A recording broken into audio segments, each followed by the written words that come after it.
بسم الله الرحمن الرحيم الحمد لله منجي الخلق من عدمه ثم الصلاة على المختار في القدم مولاي صل وسلم دائما أبدا على حبيبك خير الخلق كلهم اللهم صل وسلم وبارك على سيدنا مولانا محمد وعلى آل سيدنا مولانا محمد وبارك وسلم. Respected elders and brothers, honorable brothers and sisters, alhamdulillah, continuing our topic from a couple of weeks ago, when we spoke about the inferiority complex many of us Muslims suffer from, and how we have many reasons to be grateful and to be proud to be Muslim, alhamdulillah. That when we look at our legacy of the ulama and of the sahaba of Rasulullah sallallahu alaihi wasallam himself, we have no reason to feel inferior to other people. Alhamdulillah, Allah has blessed this ummah and Allah has made us very fortunate to be part of this ummah. To the extent that ulama have written based on a hadith that the other prophets and the other anbiya actually wanted to be in the ummah of Rasulullah sallallahu alaihi wasallam. And yet Allah subhanahu wa ta'ala gave us the opportunity to be in the ummah of Rasulullah sallallahu alaihi wasallam. That makes us very, very fortunate people. And one of the greatest tasks Rasulullah sallallahu alaihi wasallam came with was to create justice within the land, to make things fair. Allah subhanahu wa ta'ala's law is fair, and Rasulullah sallallahu alaihi wasallam came to establish this justice. That no red man or no white man is greater than a black man, and no black man is greater than a white man.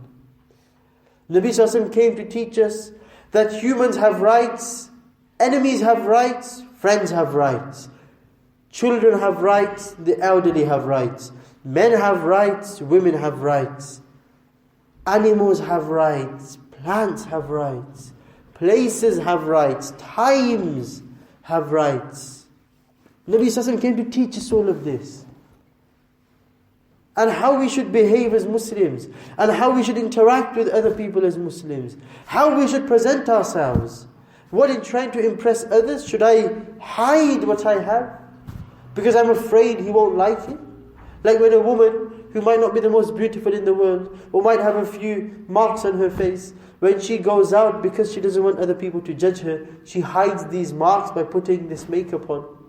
Is this what Deen has become now? That we think Deen has this defect and this problem and this mark. So when we go and when we present Deen, are we meant to put makeup on Deen? So Deen becomes how we want it to be? No.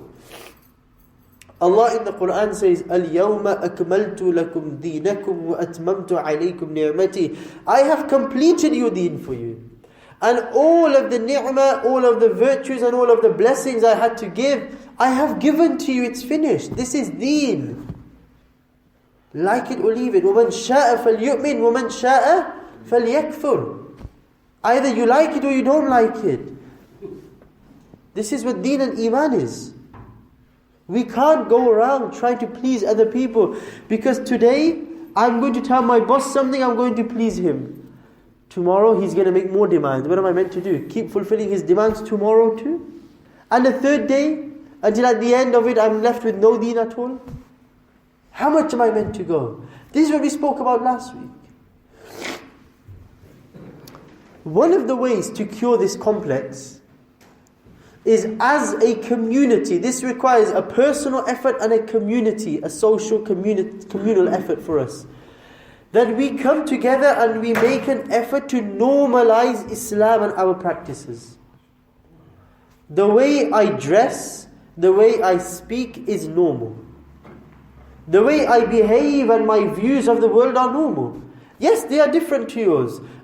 For example, person A says I vote Labour, person B says I vote Conservative. We have different views, yes. But does it mean we can't come together and be friends? No.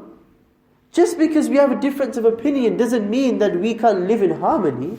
If that was the case, then those who voted for Brexit and those who voted against Brexit would be at war all the time. But no, we can have a difference of opinion. We can have a different viewpoint of the world as long as we respect each other. We need to normalize Islam. Normalizing Islam means everything I do, I shouldn't be seen as other.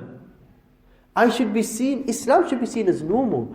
A woman wearing a hijab, if you went to Saudi Arabia and you saw a woman wearing a hijab, will you be surprised? No. If you go to Dubai, Abu Dhabi, Qatar, and you saw a woman wearing a hijab, will you be surprised? No. So why in this country, when there are 3 million of us Muslims, 3 million Muslims in this country, and yet when my wife wears a hijab, when my mother wears a hijab, people are still looking like, wait, what's she wearing? We haven't made it normal. And you know what happens? And this is a real story. I'm sat in the masjid, and I've said this before on this mimbar. And I'm going to tell you a story about the effects of this. Trying to hide what we believe because we're scared of what other people think about it. I had a friend. What a friend. He was an acquaintance. He did i'tikaf in one Ramadan, 10 days, in one of the masjids in Gloucester. After his i'tikaf, alhamdulillah, he said, I'm going to pray 5 times a day now. Nothing is going to stop me. He made this intention. He goes to work. And he asks his boss at work, he says, boss, I need time off in the middle of the day. Especially when it comes to winter time, then Dhuhr, Asr come in the day, I need time off to pray, I'm sorry. I'll take time off my lunch hour to pray. And his boss said, you know how his boss replied? His boss said, yeah, but there are 3 other Muslims in my office and none of them want to go to pray. Why do you want to go to pray? Why do you want to go to pray? So he came and he told me, and he said, look, my boss isn't giving me permission to pray. I go, have you asked him? Have you explained to him? He goes, I have explained it to him. So I said, what's the problem? He said, you know what the problem is? 2 or 3 other people in my office are too ashamed to go and pray. Because of them, I'm not allowed to go and pray now. This is what happens. In trying to hide your faith, you make life very difficult for other people. My wife wears a hijab. If she goes out wearing a hijab, and she meets somebody and they say, hey, I've got a Muslim friend who doesn't wear a hijab, and she said not wearing a hijab is okay. So why do you have to wear your hijab? Allah has a requirement. If you want to follow it, it's up to you, you can follow it or not. But the problem now we have is, because people aren't acting upon what Allah and His Rasul sallallahu alaihi wasallam say, they are making life very difficult for other Muslims. If we normalized what we wear, in the office, in the workplace, at school. I remember when we had non-school uniform one day, non-uniform day, free dress day in school one day. I went in wearing a jubbah into school and wearing my topi. I'd never done this before. So I walked into school, I was in year 11, so I walked in, I did this. And you should have seen the look on some of the non-Muslims' faces. What is he wearing? And you already asked, why are you wearing a dress for? Why are you wearing a dress for? They'd never seen it before. Why? Because it's not normal for them. Because Muslims refuse to wear it themselves. Women don't wear hijabs. When they see a woman wearing a hijab, they say, why is she wearing a scarf for? If as a Muslim community we came together and we said, this is going to be how we dress, this is going to be how we speak, this is going to be our opinions, then it becomes normal. We need to normalize Islam. We need to make it see. We don't want it to be like something else. Jews can live in this country. They can grow their long sideburns. They can dress how they want. Their top long hats. Nobody looks at them and says, hey, what's he wearing? Because it's become normal now. A Christian can walk around with a cross. And nobody asks questions. Nobody is surprised or shocked. Because it's normal. The only way we will normalize Islam is by practicing Islam. And if we stop practicing Islam because we're scared of what people will say, then unfortunately we've got a very dark route coming up. It becomes very difficult. Because you tell me, who controls the destiny of the Muslims? Allah controls the destiny of the Muslims, of the world. But in terms of insan, humans, who controls the future of the Muslims? You and I. If we don't fight for our rights, do you think non-Muslims will come and fight for our rights? We need to wake up. We need to be proactive. We need to think ahead. We need to be leaders of the future. We can't be happy with just working in an office and just working under somebody else. Let's take control of the situation. Let's make ourselves leaders. Leaders in everything. Leaders in Deen and leaders in dunya.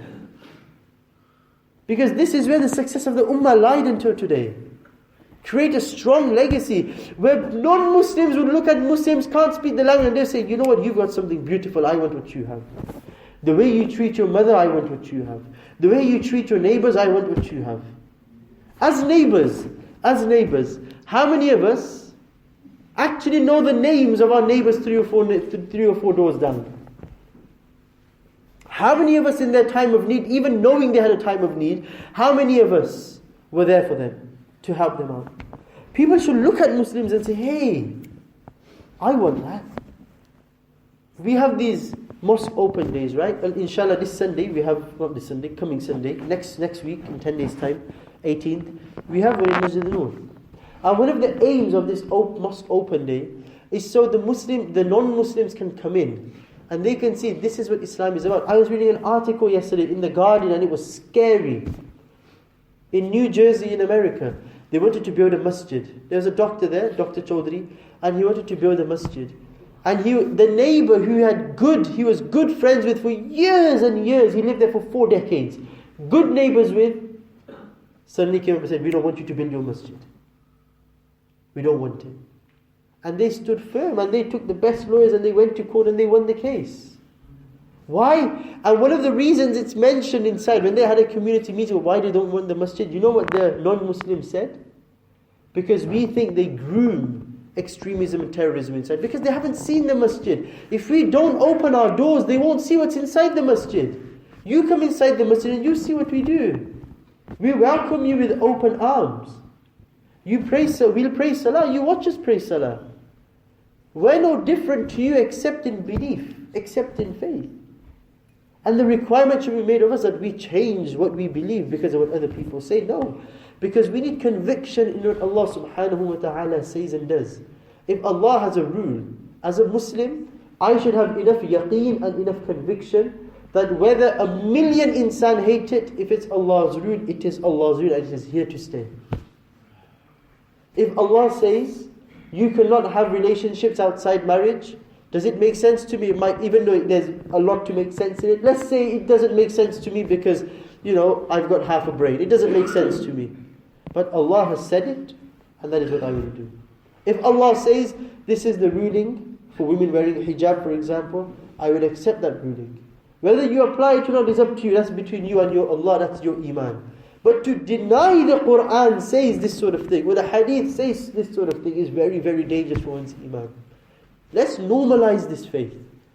Everything we do, people should be normal. The problem is we just want to fit in. We're hollow. We've become kokle, hollow. Nothing inside. So when I see the latest shoes and the latest design, I'm running after it. Because I've got nothing of my own. If I see the latest celebrity, I'm running after it. Because I've got nothing of my own. If we hadn't strong identity within ourselves, I don't need to run after people. Because I'm strong within myself. And we really need to wake up as an ummah. Otherwise, in a hadith, Nabi Sallallahu Alaihi Wasallam says, my ummah will become like who? Like, jag, the froth on top of the ocean, the white bit on top of the ocean, where all the litter, which carries all the litter. And where the ocean goes, this foam goes as well. Nabi Sallallahu Alaihi Wasallam said, my ummah will become like this. Wherever the tide goes, it will take it. And this is us today, unfortunately. People say something, people, we're like doormats. Whatever people say, we follow. We're like sheep. Follow the leader, follow the leader. And until we take control of our own destiny, it's very difficult, brothers. We really need to wake up. Because success, wallahi, success is in making Allah happy. If you make Allah happy, your dunya is made, your akhirat is made. And there is no other solution to this problem. There are other smaller solutions. But the major, biggest solution is make Allah happy, He will make you happy. And this is it. And it requires discipline. It requires sacrifice. It requires me to say, you know what? Yes, this is haram and it's very tempting. But Allah doesn't want me to do it. And because of that, Allah will give me something better. And we've become such a people, we've become, followers already such a state. You know what, we have our women at home, especially in India, Pakistan, Bangladesh, you know what they use? They use Fair and Lovely cream. It's an example. You know why they use Fair and Lovely cream? Because they want to look fairer. Why? Who said beauty is in being white? Who said beauty? If beauty was in being white, my Nabi Sallallahu Alaihi Wasallam would have been white. If beauty was in being white, Bilal radiallahu anhu would not have been black. We've become, come on, we're trying to change the colour of our skin because we're unhappy with what Allah gave us. Because we want to be what other people think the idea of beauty is. In Samoa, a country which didn't have internet, the TV until about 40, 50 years ago, much later than our countries. Within a few years of getting access to the television and recently the internet, the rate, it's a country known for larger than life people. If you watch rugby, you know that the Samoan and Tongan players are larger than life, really big players, mashallah. Within a few years, they had a problem with anorexia there. Because the idea of beauty that they had was in being large. But the idea of beauty they were fed from the internet and TV was in being thin. And they changed the way they lived to be like other people. This is what happens. Malcolm X said, Al-Hajj Malik Shabazz, rahmatullahi alayhi, a reviver of America. When you call Mujaddid, you look at him and you say he was a Mujaddid. In America, he said when he was a child, where there was still a lot of racism. I'm going to say a word, okay, in the masjid. Don't be offended. But I'm going to say it as he has written it in his autobiography. So I'm giving you a warning, heads up. He said, in my autobiography, he said, when I was a child, by the non-blacks in the school, by the white people in the school, I was called the N-word. I was called the N-word, the worst type of it. So often, I thought my name was nigger. Because all this inferiority complex comes from supremacy. Other people think they're great, we think we're nothing. And he said this was the attitude. He said, I told my teacher, I'm going to be a lawyer, you watch. She said, Malcolm, you're not going to be a lawyer. Let's be honest with ourselves. And he went on to become a Mujaddid of America. Each one of us in this room, especially the youngsters, you hold the key to your destiny. And if we want to be followers, we'll remain followers until we die. If we want to be leaders and take the initiative, we need to take the initiative. Now, how do we normalize Islam? How do we create our own identity? How do I become proud of being Abdullah? And I don't make, these like Muhammad becomes Mo because I want to fit in.